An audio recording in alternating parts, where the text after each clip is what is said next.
Good morning and namaskar to everyone present here. I am Abinav Khadka from grade 9 and I am standing in front of you to tell about small step leads you to big success. Many of us dream of achieving great things in our life.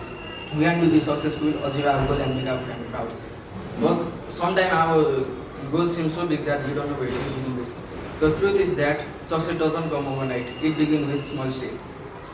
For example, if you want to be good at studying, you don't need to read everything at once. Start by reading one topic at a time. If you want to be good at skills, practice it every day. Even a small improvement can make huge difference over time. Think of stages.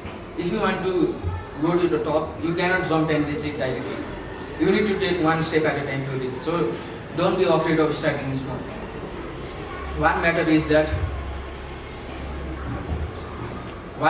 that you keep moving forward, even if you make mistake or face failure. So remember, a big goal are achieved through small effort over a time. So let us start today not by making mistake. So let us start today not by being perfect, but by being better than we were yesterday.